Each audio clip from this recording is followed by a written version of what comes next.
welcome back. This is Chris Turner, host of the Up and Under podcast. We have a very special and distinguished guest with us here today. We have head coach for the Harvard women's rugby team, Mel Denham. Mel, thank you so much for joining us. How are you doing today? I'm doing well. Thanks for having me. No, of course. So for those who don't know, the big NIRA women's championships are upcoming this weekend. And Mel, since you're the head coach for Harvard, can you tell the audience a little bit about Harvard's season this upcoming weekend and what it really means for the club? Yeah, sure. So I think, when bids were put in for the championship this year, it's done a little bit differently. So only the final is being played. We were really excited to host just with the facility. We have a great facility here and wanted to be a team that are leaders in the collegiate game and have an opportunity to use our facility. So we put that bid in. And there was a bit of pressure, we knew we put that in regardless of whether or not we were going to be playing in the final. Mm-hmm. So that was kind of exciting for the team to hear initially, we'll be hosting the championship regardless. And I think that's been a little bit of probably extra motivation for them as well. Right. But really our goal throughout the season, we kind of look at, obviously we're a competitive Division I collegiate program. And so with that comes, the expectation that we're hopefully competing for championships, Ivy League championships, and national championships as a top Division I program. So what we do as a team in the beginning of every season is putting that aside. We know that we want to be doing that. We kind of set what our goal is as a team. That's more of something that, that we can control. Mm-hmm.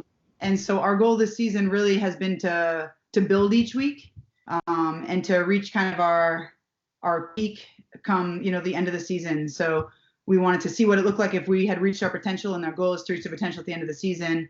And with that, the process to that was really looking at how we could build each week and right. what that meant in terms of what components that, were necessary to do that. So to kind of an honest look at ourselves and, how we could really, truly, honestly be building each week to be our best at the end of the season.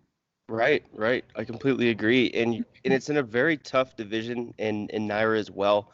Can you maybe dive in a little bit of what it takes to prepare in playing these really high quality teams week in and week out, especially at a high women's level in college? Yeah, definitely. So, preparation, I think there's two parts. You need the right intensity and levels at practice, but you also need the balance. So I think for us, it's about striking that balance of kind of self-care and sometimes less is more, especially I think right. What I've seen in the Ivy League with how, stretched our athletes are in terms of their time and what they have going on here at Harvard. So we strike that balance, but, our goal at practice when we're having our high intensity sessions is that, we kind of have this mindset of, and it's really kind of stuck with the team is, we want to be the best competition that we face all season. Right. So our goal at practice during those high intensity trainings is really to put ourselves under more pressure than we would feel in a game. We kind of focus on our game for early in the week and maybe look at a couple of things that we might see with the opposition towards the end of the week, just to kind of be kind of primed for it. Mm-hmm. And it's cool. We have the team really all bought into kind of creating those pictures that we want to see and bring in the right intensities so that we can on game day execute that skill under any kind of pressure, and hopefully less pressure than we would have seen at practice is the goal. Right. And that's always a big challenge where coaches tend to face is you want to have that intensity in practice in preparation for the game, but at the same time, you don't want to have your own players drop like flies potentially. And I'm sure that's a hard juggling act, but kudos to you and the rest of the coaching staff. Obviously, it's got you to the championship and you're doing something right over there. So big shout out to the Harvard coaching staff. Thank you. Anyway, so talking about your competition this upcoming weekend in Army, it's kind of funny how it's a tale of two different tapes, but similar teams at the same time, where you have an incredibly historically known, intelligent university, and no slack on Army education, but they're more regimented within the military program. But it seems like the students are balancing education and practice time while still maintaining that high qualityness to it. That's got to be really cool to be a part of. And how do your players balance that? And what do you hear from them really? To be honest, they inspire me with how they can manage their time. When I was in college, I wasn't a varsity athlete. I was, played rugby and it was a club and it was very different regimen in terms of time and the time commitment and commitment levels. And they Right. impress me all of the time. Like I'm inspired by them, and sometimes I don't know how they do it, but they do. And honestly, I think a big part of it is they support each other. Mm-hmm. So we have a lot of leadership from the upper class to the, helping the first years out and helping them.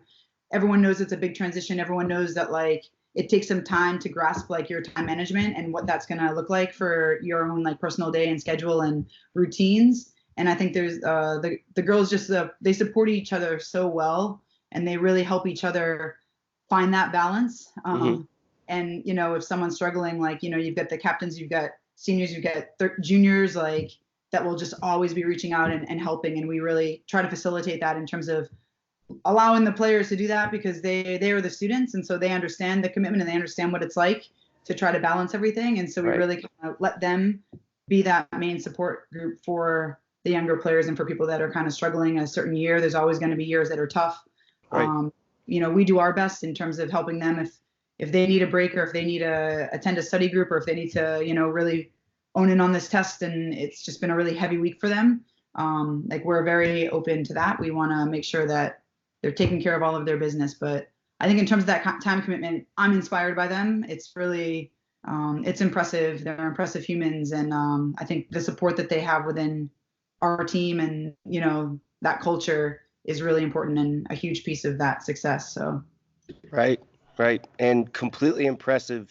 You are 100% right in that regard, because, when it comes to their education, balancing with potential other work that they have to do and rugby, and then still making a national championship appearance at the highest level, which is very, very entertaining.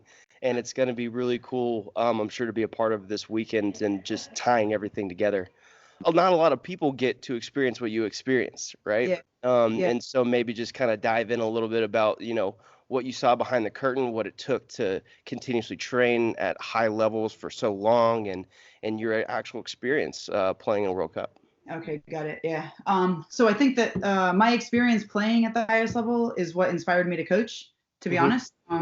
Because it was really, I think once you play at that kind of top level and you play against top level teams and you're representing your national team, the game is a little bit different. And for me personally, like I just learned, like, the little things, like the tempo, what kind of tempo the game can be played at, Right. what the rocks are really like, Mm-hmm. Mm-hmm. that kind of stuff. And so like for me, that experience was invaluable in terms of my coaching, because I was able to bring that back and kind of, I feel like I can see the potential of the athletes that I'm coaching. And so for me, it's like, how do I get them to see that they can be playing a lot harder, a lot more detailed, a lot more at a higher tempo, that they have the ability to do that. Mm-hmm. And I try to bring that, and for a while I could play against them, but now they're stronger than me, so I get wrecked a few times at practice, which is a good thing. But to me, it was just in seeing that level, you understand like how the game can be played. Mm-hmm. I think I give a huge shout to all of the coaches that I've had. So, the amount that I learned from, Kathy Flores, who is now coaching Brown, and Pete Steinberg, and, Peter Brigetta, and a lot of coaches that I worked with, like I learned so much from them in terms of like thinking about the game. Mm-hmm. And it made me think about the game in a way that was very like strategic. And, I try not to be a too structured coach in terms of we don't plan phases. I want them to learn on their own. Right. But like I learned about the phases. You just learn so much about the game working with different coaches and players at a high level, and just understanding. I think, I wasn't a varsity athlete, but I was an international athlete. Mm-hmm. And so I do understand what it's like to try to balance, and the importance of having, 2-a-day training sessions, and you're in the weight room at 6 a.m. and you're out on the field at 3, and you're, doing your conditioning after your skills. And so I do understand while you're working a full-time job and maybe taking some night classes. So I understand the training regimens, and the work that it takes and the sacrifice that it takes to be successful at the highest level. And I think that helps with coaching. And, there is an understanding of like what that sacrifice is and what that time commitment is and what hard work actually looks like, Right. And so we can, I think with that, hold them to a high standard and also have understanding of, what they are going through. So, yeah. Definitely. And that's incredibly priceless experience to have, with your own personal experience, and then kind of helping the team you coach now with that, in your back in your back pocket essentially, and just to actually explain to them, no, this is what it takes. And because I've seen this firsthand, and again, not a lot of people have that experience and are able to kind of give that to the next generation, but a huge testament to where you and the club is now. And again, huge congratulations there. But going back to the championship matchup, it's going to be going down in Harvard on Sunday, correct? That's correct, yeah. Correct. And then there's going to be all the other tiers of NIRA there, 1, 2, and 3. Harvard and Army will be competing in Tier 1 for the people who don't know, and really talk about the upcoming matchup between you and Army. Do you play each other often in the season, or is this the first time in the season? How does that usually go? Not as often as we played Dartmouth. No, so we played Army early in the season. It was our first league match actually. So cool. Yeah, so that was back in September. And so it's exciting to get to see them again. I think, we play each other at least once a year, sometimes twice a year. So we know each other pretty well, within the league, the teams, you kind of understand the style of play, kind of like the strengths and weaknesses. We're all recruiting the same players, so we understand the athletes as well. Right. Now with the league, there's a whole film share, so we're able to kind of get film and kind of look at the teams and analyze them a bit more, which is a really fun part of the coaching for me, and I think a fun part of kind of helping players scout and the way to think about opponents. But yeah, no, I think for us personally, like, we're excited. The focus is always on playing our game really well. We try not to get too caught up with opponents. Like, we know what they're going to bring. We know who the people are. We know what their strengths are. We know maybe where their weaknesses are. And so that's kind of like a given, but for us, it's about playing our game really well, and we really try to keep the focus on that as much as possible. And I think I would say after the first time we saw them watching the film, I think, we fell short of what our goals were a couple times. And so I think the team is really excited to go back out there again and have another shot. I'm sure. Yeah. Getting those little things right. They've been things we've been building on all season, and this is kind of like our opportunity. Last week, the semifinal was a really hard game, and I know there was a lot of feelings of like really hoping that we could pull it off for one more week and one more opportunity to keep building, because it didn't feel like we had reached our peak yet. And so we're excited to put that together, excited to see them again and kind of have that opportunity to fix those little things. And I think we had pictured what the game would have looked like if we had been able to do a couple things a little bit better. And so it's exciting to be able to go out there and do those things now. All right. Well, best of luck to you and the team this upcoming weekend. For everyone who will be intending on, if they can't go to the game, they'll be watching it. Will it be streamed? If you know any information about that, we could easily plug it into the bottom here. And then so everyone go hit the link and then go check out the team. Yeah, all the games will be streamed on ESPN Plus. So it should be great. Should be great matchups all across the board. Very good teams, all of the teams that are coming, and Army will be tough, but just be up for the combat. Definitely. Well, Mel, thank you so much for your time and your dedication to the sport of rugby. I know your club appreciates it, and I appreciate it, sharing the time with you today. And best of luck to you and the rest of the team this upcoming weekend. Thank you so much, Chris. All right, okay. This was brought down, one of the captains for this Crimson team. Toss for Bargel. Bargel with a juke. She's got one woman to beat. Jukes back to the outside. Bargel in for the try. And she scores the first Harvard points of the afternoon. Crimson will take the lead. It's 5-3. Advancement by Dartmouth on an excellent boot. That one going with the wind. And now Harvard with a nice little run here, breaking through. Could be a chance early on. Yeah, Milan Roberts really tearing up the Dartmouth defense and finally getting dragged down, 22 out. Big Green get a turnover at a big part of the field. Huge moment. Dartmouth taken back away. Harvard with a chance here, trying to get in for the try. And I think she did. It was Sophie Fella who broke through. It didn't take long for Harvard in this second half to score. And the Crimson will retake the lead.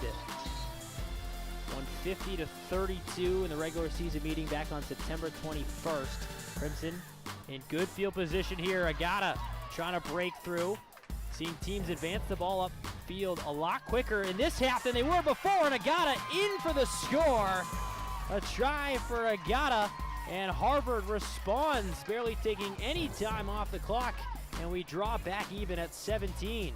Quick kick by the Big Greens, sends it in the direction of Roberts. Roberts lost it, chance here for the Big Green. Quick transitional type play. It was Smirzinski who got taken down. Back for Groth. Groth to the middle, powering, trying to avoid dual possession there almost. Now it's back for Meyer. Meyer tossed it for Roberts. Roberts into space. Harvard will have a look, and they'll get in for a try. It's Sarah Lipson, the senior, who scores for the Crimson. A quick one at that. That's exactly what they needed. Now it's 34-22. Sweet. All right, everyone. Welcome back. This is Chris Turner, the host of the Up and Under podcast. We have another very distinguished guest. We have Bill Leclerc, the head coach of the Women's Army rugby team. Bill, thank you so much for joining us. How are you doing today, mate?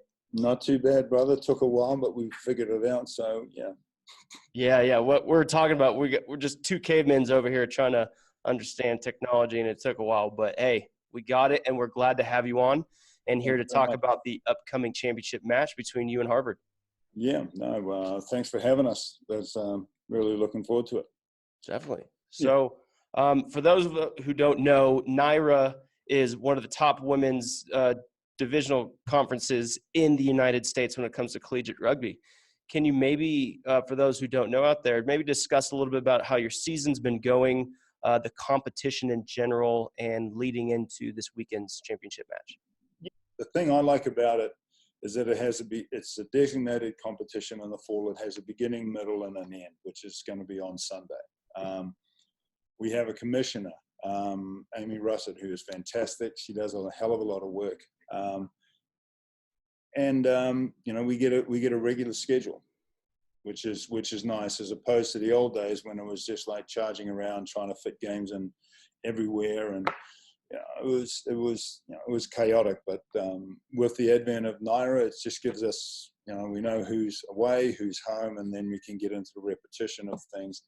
And it just makes it easier for the support staff, the administrations, the ADs and everything like that. They just, it just becomes easier for them to, just sort of plan out the season, next 2 years, 3 years, etc. But we're also fortunate enough that we can play out a conference as well. And that helps as well. So, you're limited by the number of games you can have and number of days you can have and stuff like that, which, to be fair, is pretty good for the kids here. Gives them a break.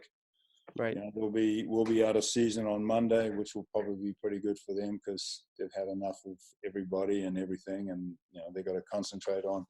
They got a lot of stuff coming up, so they'll be pleased to not have to worry about this so much. Right. And you had mentioned that when it comes to having the schedule prepared and having all the support staff. It really does help in the timing of everything. And that is a theme that I feel like is very apparent at Army, and timing and the regime of it all, and how you have to, balance school and potential other work and rugby. And then it's all very regimented in time. They like things sort of mapped out 2-3 years in advance. And to be fair, college rugby is really hard to do that with. It's been 4 years now that NIRA's been going, and it has made a hell of a difference. The ops people, they know when it's, when the games, what day the games are going to be, and then you can coordinate it with other teams and other sports that are going on. Try not to get linked up with the football games because that's chaotic here. Right. But it just helps with the planning, and when the planning's there, then you can map out your training schedules, your training plans, and things like that. And then you can give them some off weekends here and there, which I appreciate. And it just, I don't know. I think, we've had 2 off weekends this year, maybe 3. And I think that does help. Last year we ran them pretty hard. Right. But, you can learn from these things. And I think, to be fair, it's sort of worked out fairly well for us so far this year. Yeah. No, it definitely has. And with everything else in between, you guys find yourself in the championship game this upcoming weekend, which will be on Harvard's campus, playing Right. against Harvard. Yeah.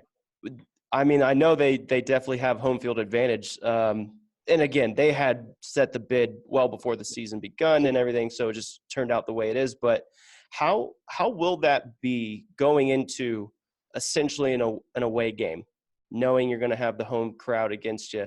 How have you really coached your team in dealing with that upcoming? Yeah, it's not going to be. Listen, it's we had a home game against Quinnipiac and it was awesome. I mean, the crowd got into it, and it can be, it can definitely be advantageous for you. I think the key for us will be a good start and try and take them out take the effect of the crowd out as soon as possible, and try and sort of mute them anyway in some way, which would be difficult. I mean, they're a good team. They're big, strong, and powerful.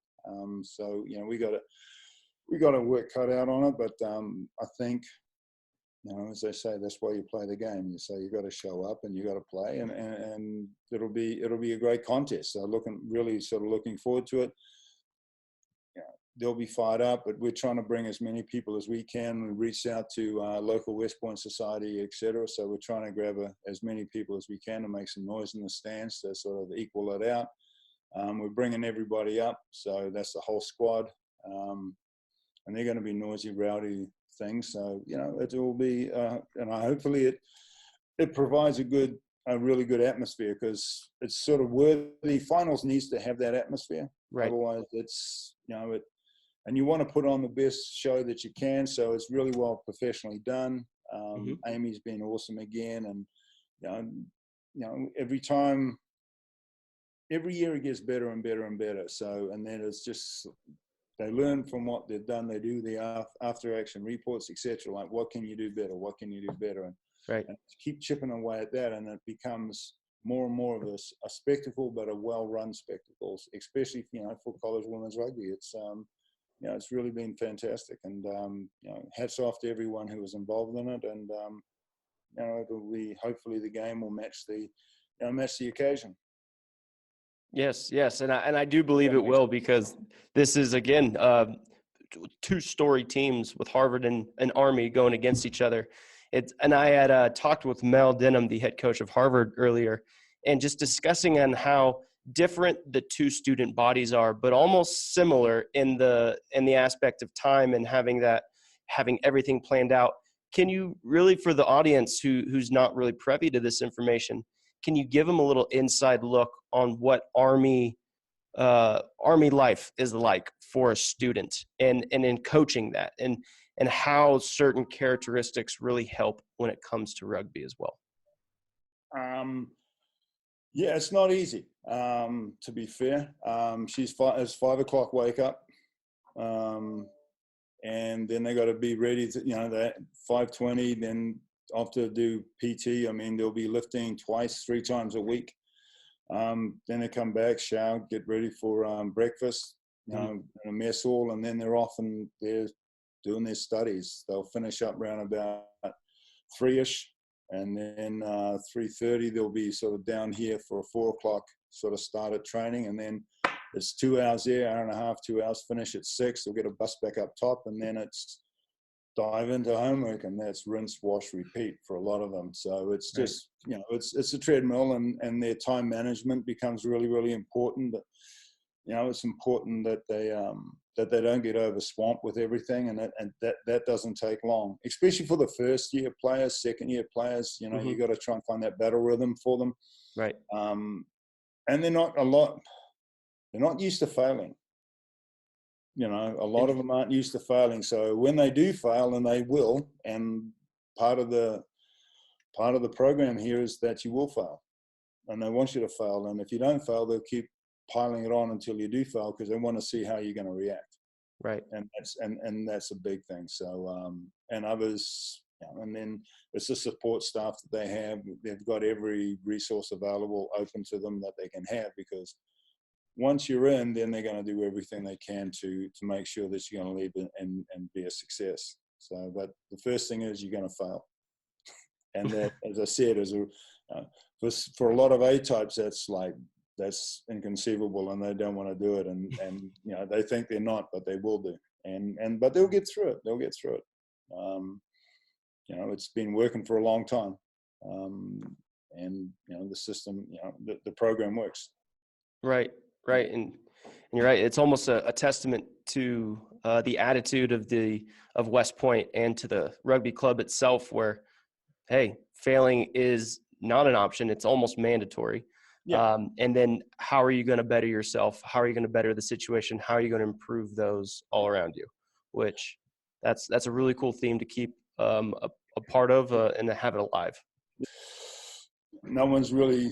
It's just teaches them the grit, the determination, the you know, perseverance, how to solve problems, get back up off your feet, dust yourself, and push on. So, right, those are the type of leaders that they want, because when they get out in the Army, when things do go wrong, everyone's going to look to them for the answers.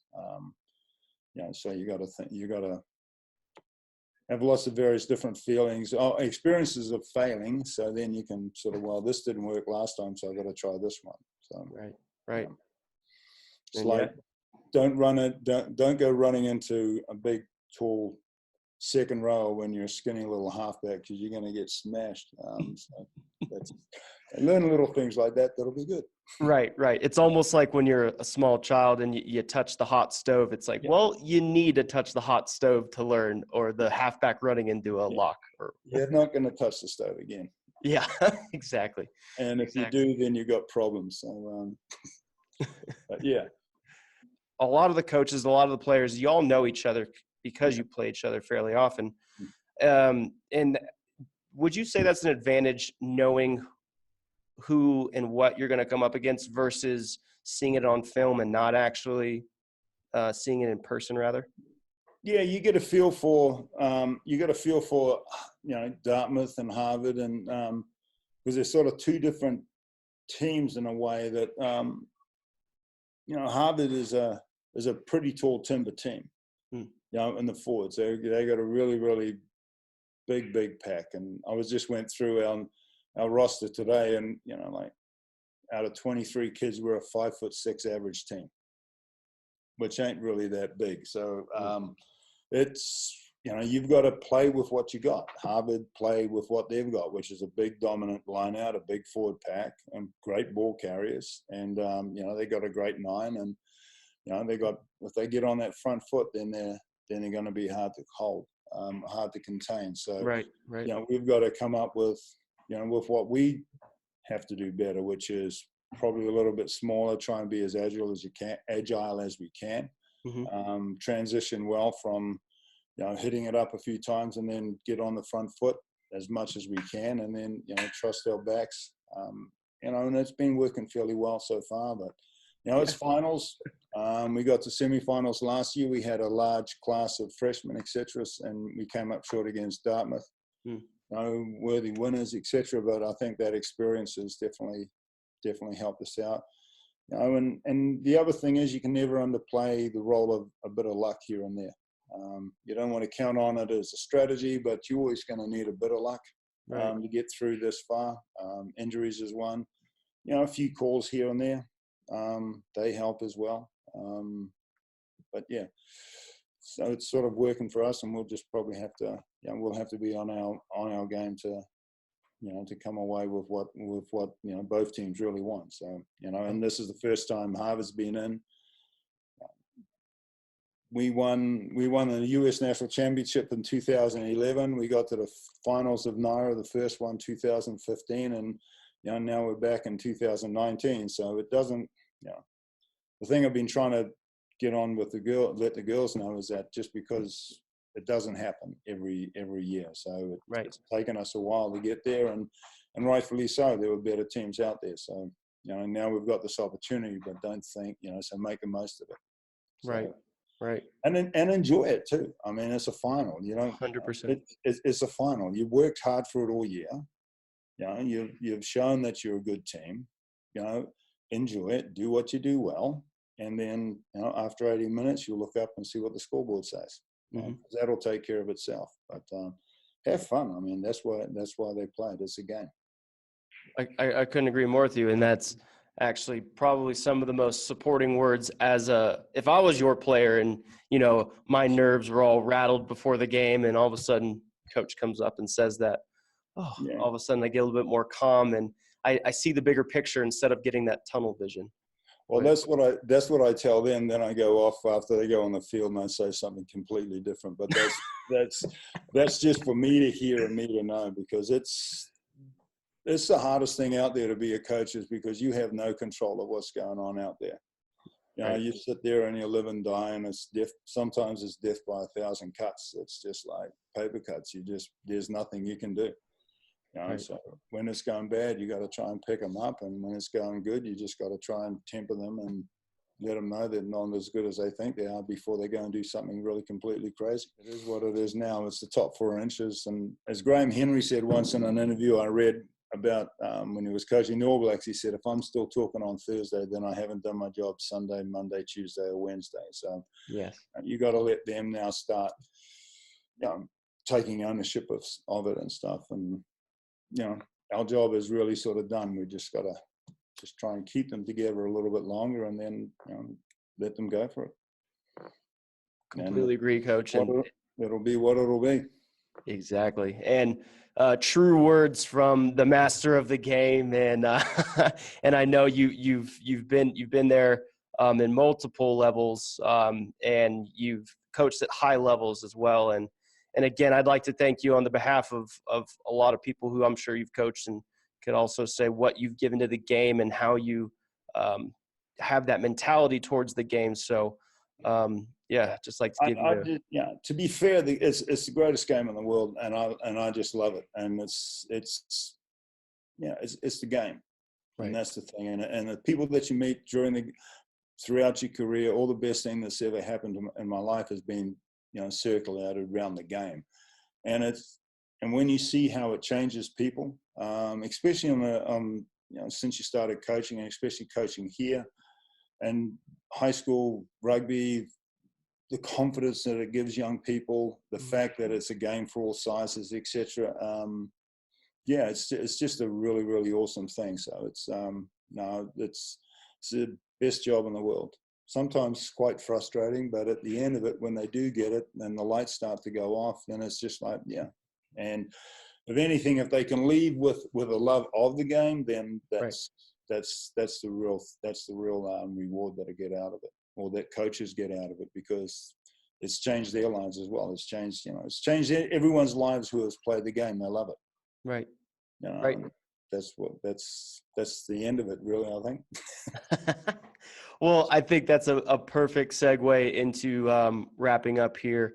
I know we got a couple more minutes, and I'm sure you have other things to do. But, Coach, thank you so much for joining us. I really appreciate your time and just setting up this video call. And hopefully we could do it again without many obstacles in our way for the next time. But again, for those who don't know, Army will be playing Harvard this Sunday, which the date would be the 17th.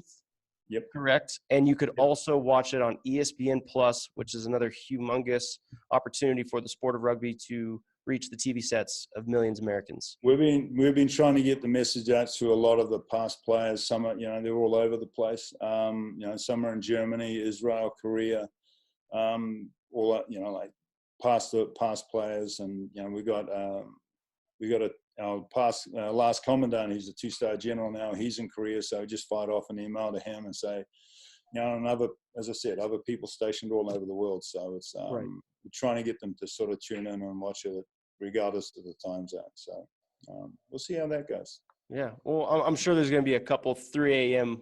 Wake up calls and putting on the old internet there. But again, Coach, thank you again so much for your time. Good luck this upcoming weekend. And if you have any shout outs, the table's yours. No, not really. I just hope it's going to go well. I just really, really do. And I think, Mel's got Harvard positioned really well, and she's got to go in there feeling pretty well and confident with her group, and so she should. I mean, she's a great coach. She's got some really great players here, and it'll be I think it'll be a good contest. It'll be a bit of a contrast to styles, but it has to be. Right. And that's what makes really interesting games. But, I can't thank you enough for the opportunity.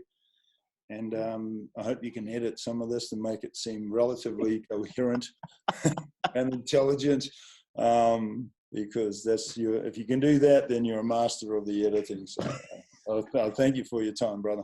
No, of course. And I don't think there's going to be too much editing. I think you're taking yourself a little too lightly in that department. So, but I think what you have, wonderful message for all the people out there, and just encompassing everything. But again, good luck this upcoming weekend, Coach. Really enjoyed our talk.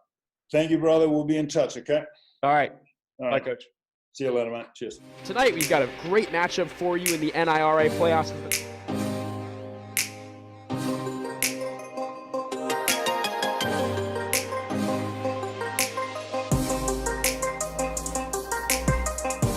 Recover the scrum, but immediately are tackled. Really nice play there. Through the uprights we go. Army with first blood 15 minutes in. It's 3-0 to the Black Knights.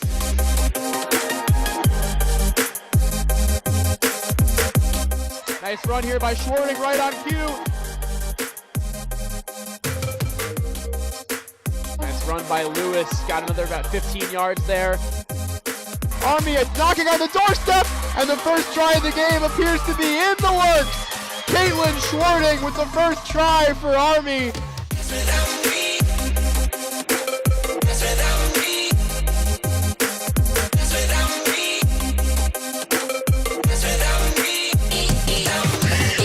And it's going to be another easy try for the Black Knights. Julia Ricotta, the number 8, dives in with a decisive victory here at Anderson Rugby Complex, and they roll on to the final against Harvard.